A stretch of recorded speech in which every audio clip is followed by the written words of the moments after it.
Today's story is about one of the most haunted rooms in the world and what happens when you go inside of it. Now, this particular account is from 200 years ago, but the legend of what goes on inside of that room is still very much alive today.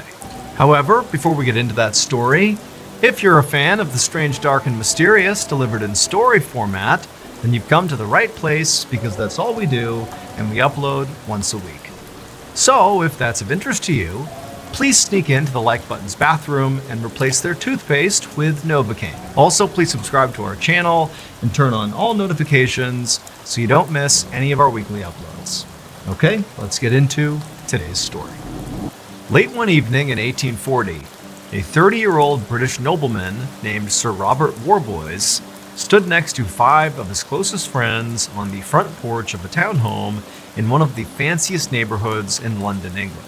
The address of this townhome was 50 Berkeley Square, and it was one of dozens of these beautiful brick and marble townhomes that surrounded this big garden. The whole square had been built about 100 years earlier, and since then it had become one of the most fashionable places for the rich and famous to call home. However, Robert and his friends had not come here to rub shoulders with important people.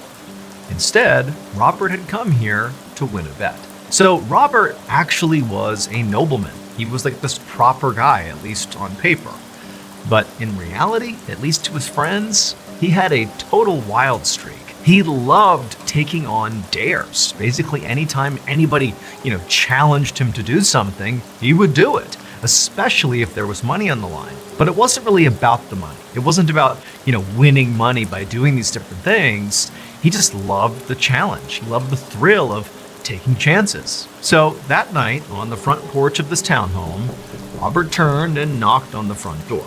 And then as soon as he did, he turned back and looked at his friends and grinned at them. And he saw some of them looked really excited and some looked pretty nervous. But to Robert, he was purely happy about how things were going so far.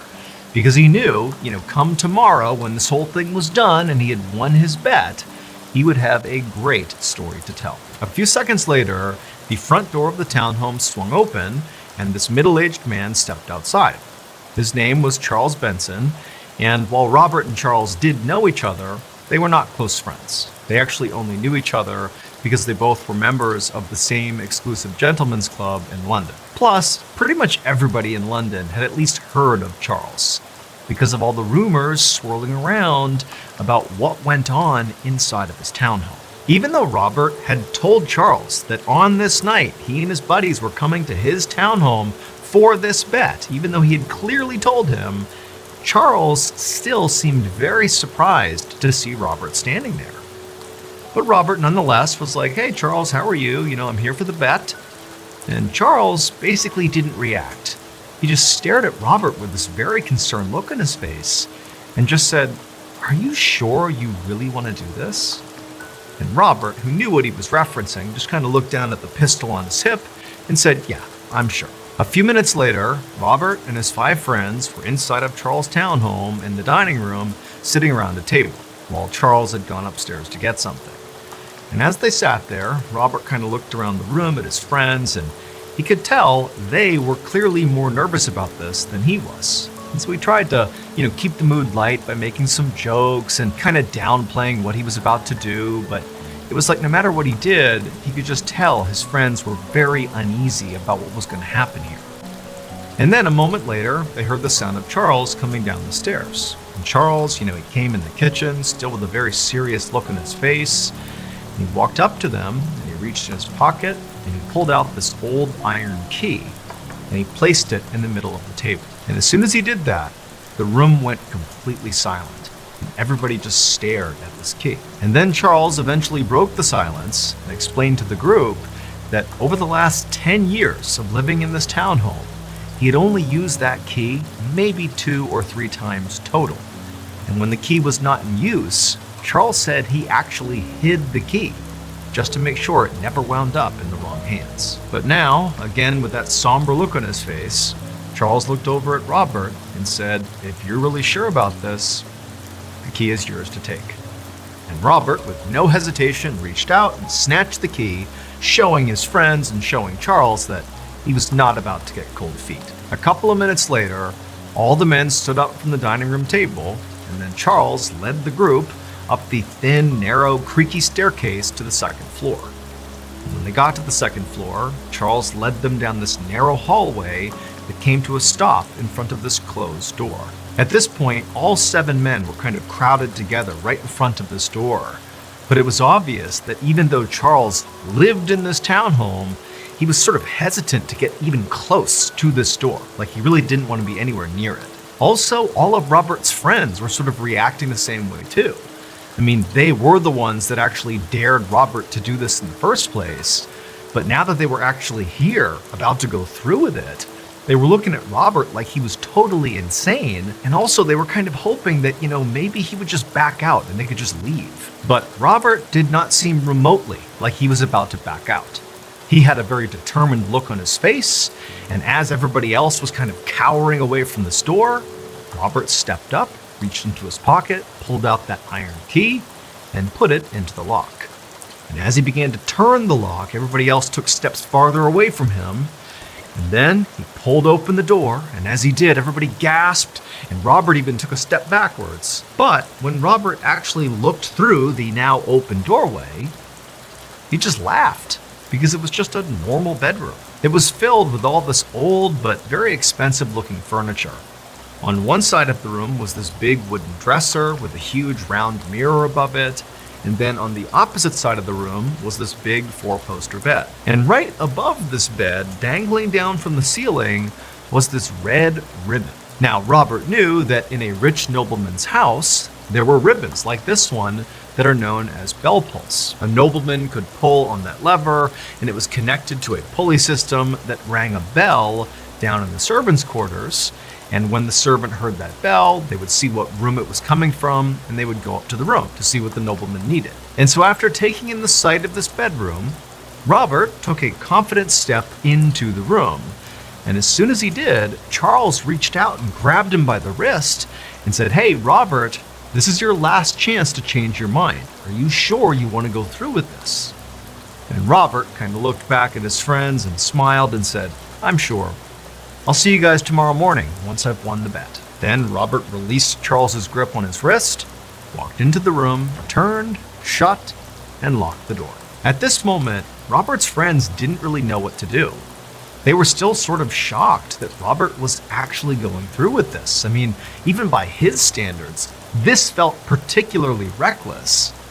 They also felt kind of guilty. I mean, they were the ones who ultimately put him up to this. So, if Robert got hurt, which in theory could actually happen here, it would be partially their fault. And so Robert's friends turned to Charles to see what he was thinking. And Charles had this very grave, resigned expression on his face. And he just told them, "I have one more thing to show you before we go to bed." So Robert's friends followed Charles back down the hallway, down the stairs, past the dining room, towards the very back of the townhome. And when they got there, they found there was sort of like a studio apartment area back there.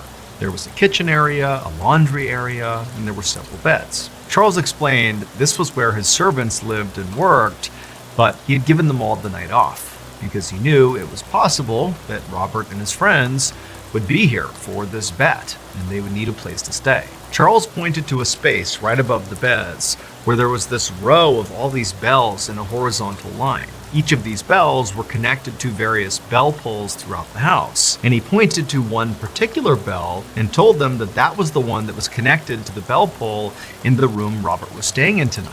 And so he said it was their job tonight to constantly monitor that bell all night. So somebody had to be awake all night listening to that bell.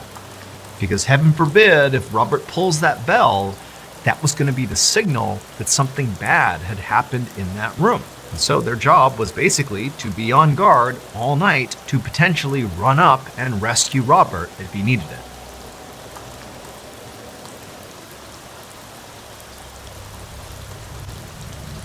Around 3 hours later, all of Robert's friends were sitting on the floor in the servants' quarters playing blackjack. It was almost midnight, and all of them were exhausted, but they were too on edge to sleep. They were so focused on this bell, and they were so worried about Robert and, wondering if he was really okay up there. And they also had become convinced that, maybe the bell would ring and they wouldn't hear it if they were making too much noise. And so they had made this decision to silently play blackjack and just focus exclusively on this bell. But it had really created a lot of extra tension in the room. They're basically all just staring at the bell, dealing one hand after another, paranoid it would go off, and wondering what would even happen if it did. And so hand after hand, the friends are playing blackjack, anxiously watching this bell being completely silent, and then suddenly they hear this sound that makes them all jump. But it wasn't the bell. It was a blood-curdling scream coming from upstairs. And for a moment, the friends just sat there in shock, and then they got up and began running out of the servants' quarters to see what was going on. And as they did, Robert's bell began ringing furiously, so loud it hurt their ears. And so they charge out of the servants' quarters and literally bump into Charles, who also is coming to figure out what's going on. And as a group, they begin running up the stairs to the second floor. And all the while, the bell is ringing furiously. There's screams coming from Robert's bedroom. And by the time they got to the second floor, suddenly everything went silent. The ringing stopped, the screaming stopped. They're in the second floor in that hallway, and it's just deadly silent. And up ahead of them is that closed door. And so Charles and the group, they begin walking down the hall, having no idea what to expect. And right as they're about to reach the door, they hear this loud bang sound. And then silence again. Seconds later, Robert's friends were at that door, pounding on it, screaming for Robert, come open the door, because Robert was the only one with the key. But Robert wasn't making any noise. The room was still totally silent. And so eventually the friends began kicking on this door to try to break it down. All the while, Charles is just kind of standing back in the hallway, watching this horrible thing unfold. And then finally, the friends managed to literally kick the door in. I mean, it's a 100-year-old house. The door gets kicked in, and the friends stumble into the room, and they look over towards the bedroom, and they all just freeze in shock. When Charles bought this townhome 10 years earlier, it came with a very dark backstory. The previous owner had apparently kept his violent and psychotic brother locked up inside of this second floor bedroom where Robert was. And after this brother died inside of this room, all these strange and frightening things began happening inside of this room. People began hearing these awful wailing sounds coming out of this room when nobody was in there. And then they'd go into the room and the wailing would stop, but furniture had been moved all around the room, even though, again, no one had been in there to do that. And then also, people began seeing this sort of amorphous gray figure sort of moving around inside of that room, especially at night, kind of slinking up against the wall and across the floor. And even though nobody had any idea what it was, it just felt like it was evil. And so they began calling it the nameless thing, and they referred to it as the physical manifestation of evil. However, not everybody believed this story. In fact, one person who absolutely did not believe the story was Robert Warboys. He thought this was just a tall tale designed to scare people. And so when his friends dared him to spend one night inside of that bedroom where supposedly the nameless thing lived, he happily accepted, because to him, it didn't seem risky at all.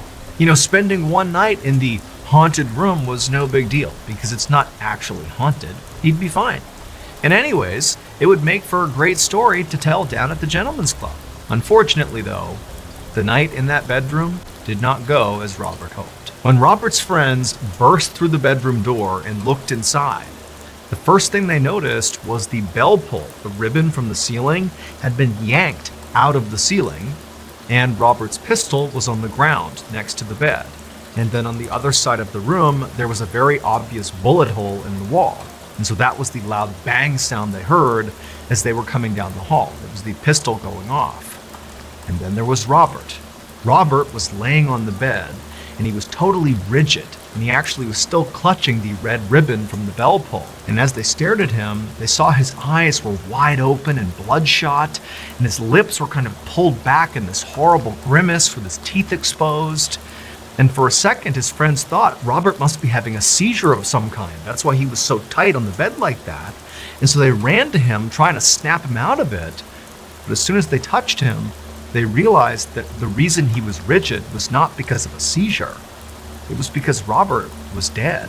That night, Charles would call the local coroner, who would come by and take Robert's body, and also he would open up an official inquest into Robert's death to figure out what had happened to him.